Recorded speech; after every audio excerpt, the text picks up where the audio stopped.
ద్వితీయోపదేశకాండం 8వ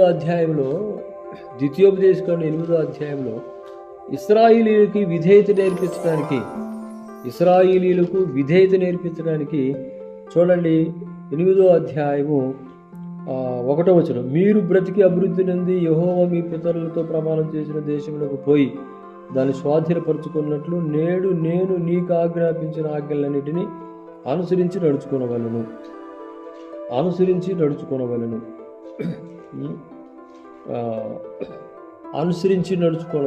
దేవుడిచ్చినటువంటి ఆజ్ఞలు, దేవుడిచ్చినటువంటి మాటలని సంపూర్ణంగా మనం అనుసరించం, సంపూర్ణంగా వాటిని పరిపూర్ణం చేయలేం.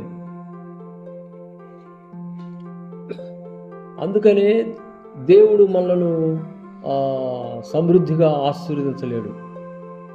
ఎందుకు అని అంటే, దేవుడు మనల్ని ఆశీర్వదించాలి అని అంటే దేవుని ఎల్లా మనం అన్ని విషయాలలో, ఒక్క విషయం కాదు, అన్ని విషయాలలో, అన్ని సందర్భాలలో, అన్ని విషయాలలో మనుషుల మెప్పును కోరకుండా, మనుషులకు ఇష్టంగా ఉండకుండా దేవునికి ఇష్టంగా నడుచుకున్నట్లయితే మనల్ని బ్లెస్ చేస్తాడు ఆయన. అన్ని విషయాల్లో ఏదో కొన్ని విషయాల్లో మనం ఏదో కొన్ని విషయాల్లో నమ్మకంగా ఉండి ఇదే గొప్ప భక్తి చేస్తున్నట్లుగా మనం ఫీల్ అవుతూ ఉంటాం. అదే గొప్ప భక్తి అనుకుంటాం మనం. కానీ ఎన్నో విషయాల్లో మనం తప్పిపోతూ ఉన్నాం, ఎన్నో విషయాల్లో మనం తొలగిపోతూ ఉన్నాం. ఈ 8వ అధ్యాయంలో ఇశ్రాయేలీయులను కుదించాడంట, అణిచాడు. ఎందుకు అని అంటే వారు ఆయన కట్టడలను, ఆజ్ఞలను, ఆయన నియమాలని అనుసరిస్తారా లేదా.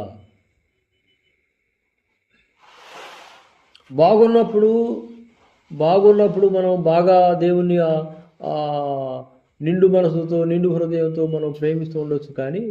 కానీ మన జీవితంలో జరిగినటువంటి సంఘటనలను మనం చూసినప్పుడు దేవుడు మనల్ని కొన్ని విషయాలు అణుస్తాడు. దేవుడు మనం కొన్ని విషయాలను మనం అణిచినప్పుడు ఆ అణిచినటువంటి సందర్భాలలో మనం రియాక్ట్ అవుతాం. దేవుని మాటకు యాక్టివ్గా ఉండలేం, కానీ రియాక్ట్ అవుతూ ఉంటాం. అక్కడ చూడండి, ఆయన నీ హృదయంలో ఉన్నది తెలుసుకునేటకు నిన్ను అనుసు నిమిత్తము,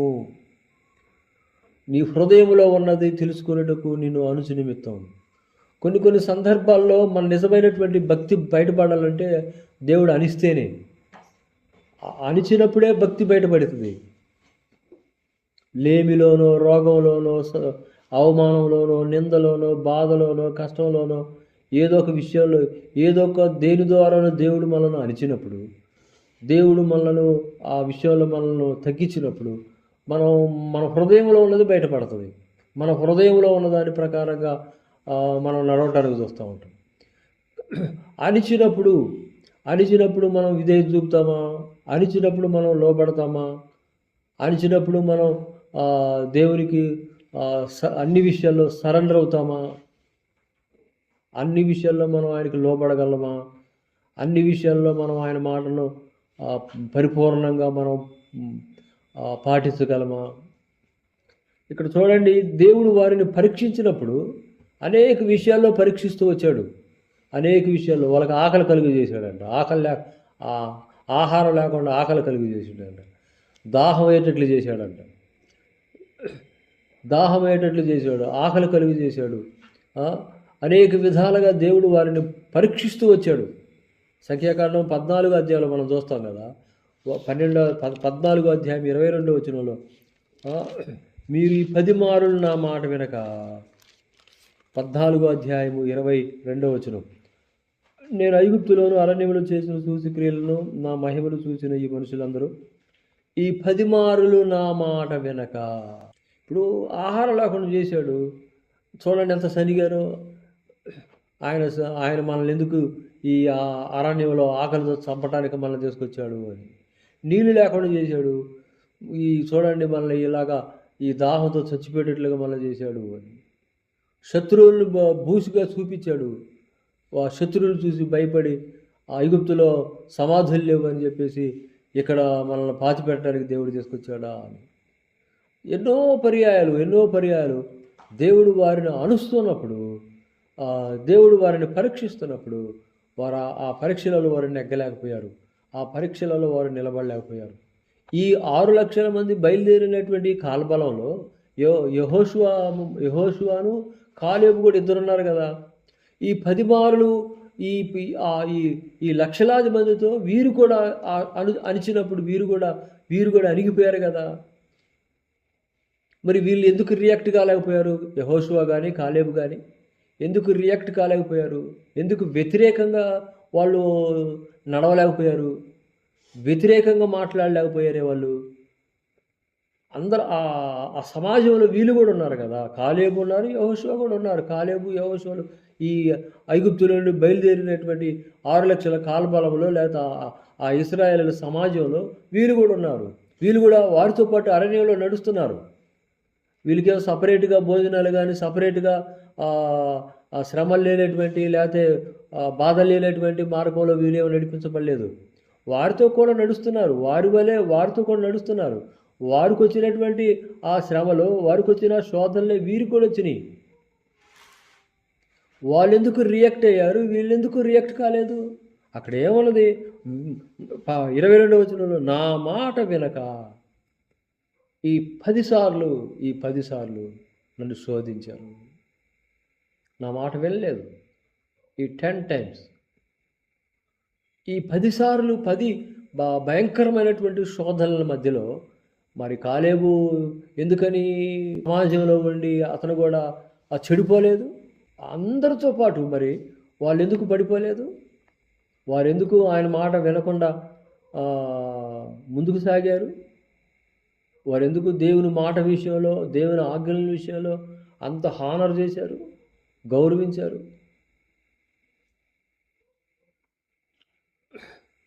అంత అంత దేవుని మాట విషయంలో ఎంత గౌరవించారు వారు, ఎంత హానర్ చేశారు వారు, ఎంత విశ్వాసంతో నిండిపోయారు. ఏ మాత్రం దేవుని మాటను సందేహించలేదు. ఏ శోధనలోనైనా, ఏ శ్రమల్లోనైనా వారు మరి ఎందుకని వారు సాగలేదు? 24వ వచనంలో ప్రజలు మేమేమి త్రాగుబోదని మోషే మీద సనుక్కొనగా, అంతే జస్ట్ ఐగుప్తు ఎర్ర సముద్రాన్ని ఆ మెరాకిల్లో గొప్ప అద్భుతాన్ని వాళ్ళు చూశారు, బయటకు వచ్చారు. అదే 16వ అధ్యాయము 2వ వచనం చూడండి. ఆ అరణ్యంలో ఇశ్రాయేలీయుల సమాజం అంతయు మోషే అహరోనుల మీద సనిగెను. జస్ట్ 2 నెలే, ఇయర్స్ కూడా కాల, 2 మంత్సే, 2 నెలలే. ఈ 2 నెలల్లో చూడండి ఎంత ఐగుప్తులోను ఎర్ర సముద్రం దగ్గర ఆయన చేసినటువంటి సూచక్రియల్ని, ఆయన చేసినటువంటి మహత్కార్యాలను మర్చిపోయారు. ఆ పరిస్థితులు దేవుడు తీసుకొచ్చాడు వారిని. తీసుకొచ్చినప్పుడు దేవుడే కదా వాళ్ళని తీసుకొచ్చింది. ఆ మార్గంలో దేవుడే నడిపిస్తున్నాడు. ఆ మార్గంలో 13వ అధ్యాయంలో చూడండి ఏముంటుందో. 13వ అధ్యాయం నిర్గమకాండం 13వ అధ్యాయం 17వ వచనం. మరియు ఫరో ప్రజలను పోనీగా దేవుడు ఈ ప్రజలు యుద్ధము చూసినప్పుడు వారు పశ్చాత్తాపడి ఐగుప్తునకు తిరుగుదురేమో అనుకొని ఫిలిస్తీన్ల దేశము సమీపమైనను ఆ మార్గమును వారిని నడిపించలేదు. అయితే దేవుడు ప్రజలను చుట్టుదారియగు ఎర్ర సముద్రపు అరణ్య మార్గమున నడిపించెను. దేవుడు నడిపిస్తున్నాడు కదా. నడిపించి ఆయనకు తెలియదా నీళ్ళు కావాలని? నడిపించి ఆయనకు తెలియదా ఆహారం కావాలని? నడిపించి ఆయనకు తెలియదా మార్గం దూరంగా ఉంటుందని? టెస్టింగ్ దేవుడు పరీక్షిస్తున్నప్పుడు దేవుడు పరీక్షించాడు. పరీక్షించినప్పుడు విధేయత కదా చూపాల్సింది, లోబట్టం కదా నేర్చుకోవాల్సింది, భయపడటం కదా నేర్చుకోవాల్సింది. వారు చూడండి ఎంత చిత్రమైన విషయం. వారు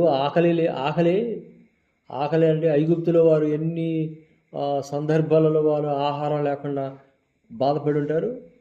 రేపో మాపో పాలు తేలు ప్రపంచ దేశంలోకి వెళ్తాం, అక్కడ ఉన్నటువంటి ఆ సుసంపన్నమైనటువంటి దేశాన్ని అనుభవిస్తామనే విశ్వాసం వాళ్ళు పుట్టలేదు. చాలామందివి మనం ఈ భూ సంబంధమైనటువంటి రొట్టెల కొరకు ఆశపడుతూ ఉంటాం. రొట్టెలు అనేటువంటి ఒక తిండే కాదండు. రొట్టెలు అనేటువంటి భూ సంబంధమైనటువంటి ఈవులు చాలా ఉంటాయి. భూ సంబంధమైనటువంటి వాటితో మనం తృప్తి పడాలని చూస్తూ ఉంటాం. భూ సంబంధమైన వాటితో మనం ఆనందించాలని, భూ సంబంధమైన వాటితో అవి మనకి అన్ని సందర్భాలలో మనకి ఆదరణగానో సహాయకరంగా ఉంటాయి అనుకొని మనం చాలా భ్రమపడుతూ ఉంటాం. కానీ ఆ రొట్టెలు మనల్ని బాగు చేయలేవు, రొట్టెలు మనకి సమాధానం ఇవ్వలేవు, రొట్టెలు మనకి తోడుకొనలేవు. అన్ని పరిస్థితులలో రొట్టెలను మనకు సమాధానం ఇవ్వలేవుగా, సంతోషాన్ని ఇవ్వలేవుగా. రొట్టెలను కాదు మనం చూడాల్సింది. అందుకనే 3వ వచనంలో, ద్వితీయోపదేశకాండం 8వ అధ్యాయం 3వ వచనంలో, మనుషుడు రొట్టె వలన మాత్రమే కాక దేవుని నోట నుండి వచ్చే ప్రతి మాట వలన జీవిస్తాడు. ఇది మనకెంతో ఇంపార్టెంట్. దేవుని మాట. దేవుని మాట మనల్ని బ్రతికిస్తుంది, దేవుని మాట మనల్ని బలపరుస్తుంది, జీవింపజేస్తుంది. దేవుని మాట ఆదరణ ఇస్తుంది. దేవుని మాట మనకి అన్ని విషయాల్లో దేవుని మాట మనలను దీవిస్తుంది. ఈ మాట చేత కదా మనం పోషించబడాల్సింది, ఈ మాట చేత కదా మనం నడిపించబడాల్సింది. సరే దేవుని బిడ్డలారా, దేవుడు వారిని అణిచినప్పుడు, దేవుడు వారిని కుదిస్తున్నప్పుడు వారు ఎంత అణిగి మణిగి ఉండాలి, ఎంత అణిగి మణిగి ఉండాలి.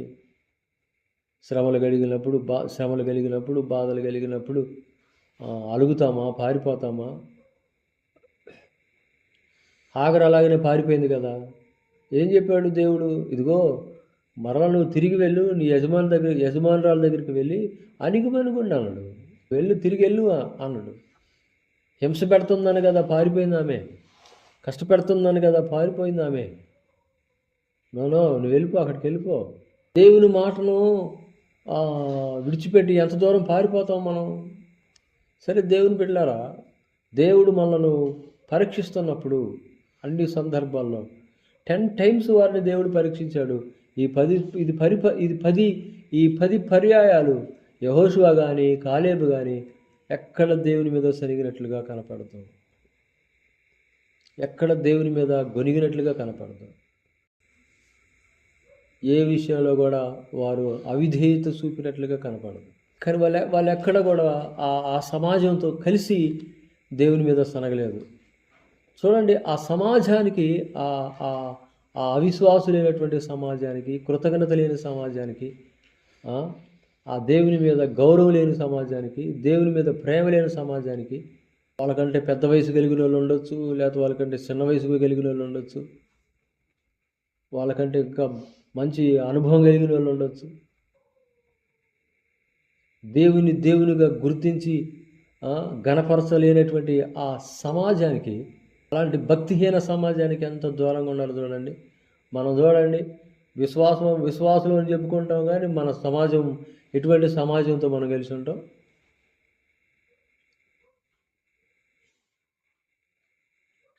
ఎటువంటి సమాజమును వారు వ్యతిరేకించారు చూడండి. యెహోషువ గ్రంథం 14వ అధ్యాయంలో చూడండి, 14వ అధ్యాయం 8వ వచనం. నాతో కూడా బయలుదేరి వచ్చిన నా సహోదరులు జనుల హృదయాన్ని కరగజేయగా నేను నా దేవుడైన యెహోవాను నిండి మనసుతో అనుసరించి తిని. అందరూ చూడండి, వారికి ఎంత వ్యతిరేకంగా, వారి మాటలకు సమ్మతించకుండా. సంఖ్యాకాండం 14వ అధ్యాయం 6వ వచనంలో చూడండి, వారు ఆ దేవుని మీద అలాంటి మాటలు మాట్లాడుతున్నప్పుడు వారు బట్టలు చింపుకున్నారంటండి. ఆ మాటలు మాట్లాడేటువంటి ఆ ప్రజలు, ఆ అవిశ్వాసులైన, నమ్మకత్వం లేనటువంటి ప్రజలు, కృతజ్ఞత లేనటువంటి ప్రజలు, దేవుని భయం లేనటువంటి ప్రజలు, విశ్వాసం లేనటువంటి ప్రజలు, అలాంటి ఆ ప్రజల మధ్యలో వారు ఉన్నప్పటికీ వారు ఎంతగా వ్యతిరేకించారు వారి క్రియల్ని. వాళ్ళు ఒప్పుకోలేదు. యెహోషువ కాలేబులు ఒప్పుకోలేదు. మోషే మీద, అహరోనుల మీద సరుగుతుంటే ఒప్పుకోలేదు. నా దేవుని బిడ్డలారా, ఈ సాయంకాల సమయంలో నీ నమ్మకత్వం, దేవుని మాట విషయంలో నమ్మకత్వం, దేవుని విషయంలో నీ నమ్మకత్వం, నీ యథార్థ ప్రవర్తన, నీ నడక, దేవుని మాట విషయంలో, దేవుని విషయంలో నీ నమ్మకత్వం, ప్రతిదీ దేవుడిని, ప్రతి మాటని లేక దేవుడిని ప్రతి క్రియని గమనిస్తూ ఉంటాడు. తెలుసా, దేవునికి మరుగైనది ఏముండదు. రహస్యమందు చూచు నీ దేవునికి ప్రతిఫలం ఇస్తాడు అని అంటది కదా వాక్యం. నేను చూస్తూ ఉంటాడు ఆయన. నువ్వు చేసేది చూస్తూ ఉంటాడు, నువ్వు మాట్లాడేది వింటూ ఉంటాడు. దేవుని మాట విషయంలో నువ్వు ఎటువంటి ప్రవర్తన కలిగి ఉంటావో, ఎటువంటి హృదయం కలిగి ఉంటావో దేవుడు నిన్ను చూస్తాడు.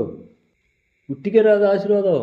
దేవుడు కాలేబుకి డబల్ బ్లెస్సింగ్స్ ఇచ్చాడు. ఇక్కడ ప్రత్యేకమైనటువంటి భూభాగాన్ని దేవుడు కాలేబుకి ఇచ్చాడు. దాన్ని హెబ్రోన్ అని అన్నారు.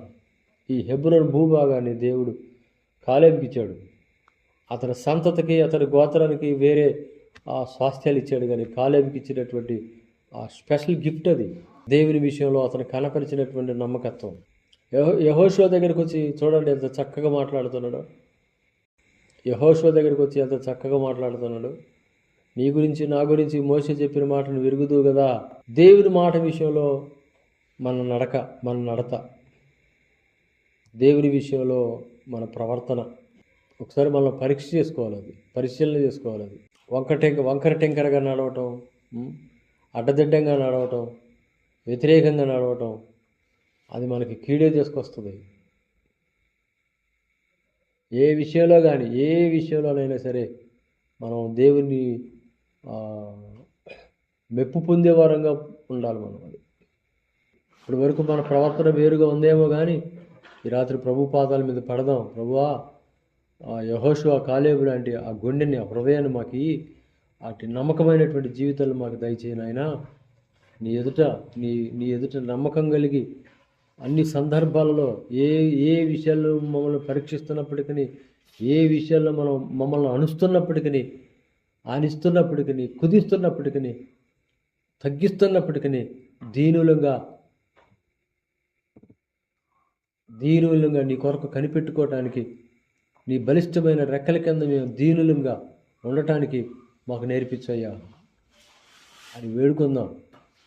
తన ఎదుట నీతిమంతుడైన వాడు విశ్వాసం మూలంగా జీవిస్తాడు. మనం అలా జీవిస్తే దేవుడిని చూస్తున్నది.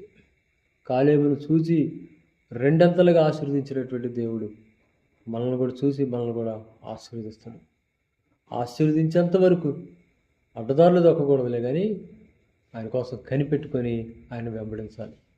రాత్రి ఒక్కసారి మనల్ని మనం పరీక్ష చేసుకుంటూ, ప్రభు చేతులకు మనల్ని అప్పగించుకుంటూ, మిగిలినటువంటి ఈ కాలంలో ఆయన మాటల్లో కొడియాడలు తొలగిపోకుండా, ఎక్కడ ఆయన మాటలు మనం వ్యతిరేకించే వారంగా ఉండకుండా, ఆయన సేవకులకు వ్యతిరేకంగా మాట్లాడే గుంపులతో కానీ మాట్లాడే వారంగా మనం ఉండకుండా, యెహోషువ, కాలేబుల వలె ప్రభువును మహింపరుస్తూ, ఘనపరుస్తూ, ప్రమాదమైన సరే దేవుని అందరి ముందు దేవుని ఘనపరిచి మహింపరిచినట్లుగా మన జీవితాలు కూడా అలాగ నడిపించుకుందాం. అంతవరకు నమ్మకంగా జీవించుదాం.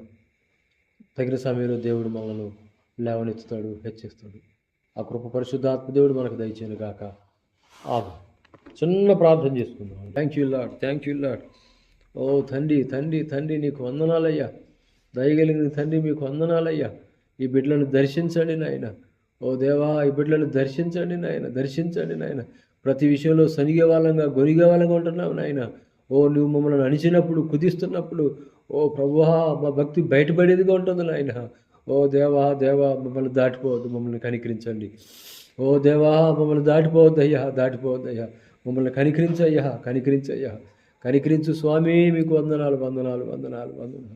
ఏ పరీక్షలోనైనా, ఏ విషయంలోనైనా, ఏ స్థితిలోనైనా, ఓ దేవా, అన్ని విషయాల్లో మమ్మల్ని మేము మెప్పించుకోకుండా, మనుషులను మెప్పించకుండా, ప్రభువా నిన్ను మెప్పించేవారిగా చేయమని ప్రార్థన చేస్తున్నాం.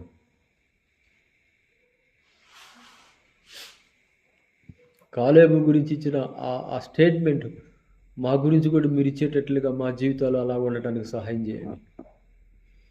అలాగ మమ్మల్ని నడిపించండి నాయన.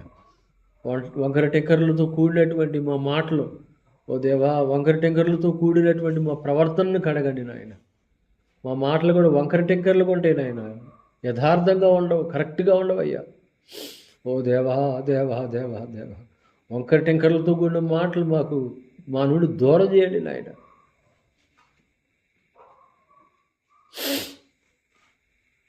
కాలేబు, యెహోషువలు వంకర టెంకర్ల మాటలు చెప్పలేదు నాయన. జనులు చెడిపోయేటట్లుగా వారు చెప్పలేదు నాయన.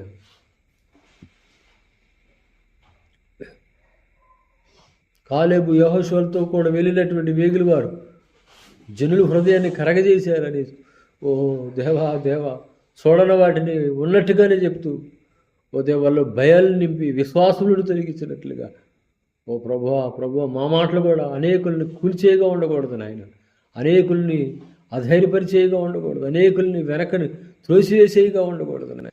ఎన్నో తప్పిదాలు జరిగిపోయినాయి నాయన, ఎన్నో పొరపాట్లు జరిగిపోయినాయి నాయన. ఓ దేవా మమ్మల్ని దర్శించు, వంకర టెంకర మార్గం మాలో నుండి తీసివేయి. ఓ ప్రభువా వంకర టెంకర మాట మాలో నుండి తీసేయ్యా.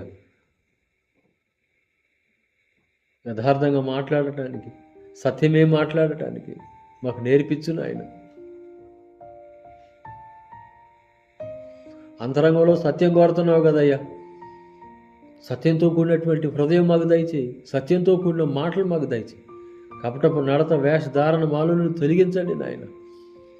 దేవా మమ్మల్ని కనికరించండి. చివరి దినాలయ్యా, కడవరి దినాలయ్యా, నీ ఎదుట మేము నిలబడినప్పుడు బలా మంచి దాసులా అని దాసురాలని పొగడబడే జీవితాలు మాకు దయచేయండి. మమ్మల్ని దర్శించు. ఈ వాక్యం విన్న వారందరిని పట్టుకోండి నాయన. కాలేబు యెహోషుల వలె నీ నుండి ఒక మంచి సాక్ష్యం పొందుకోవడానికి ఓ దేవా వారి జీవితాలు నీకు ఇంపుగా ఇష్టంగా ఉండటానికి నీ వాక్యంలో కుడికి ఎడమకు తొలగిపోకుండా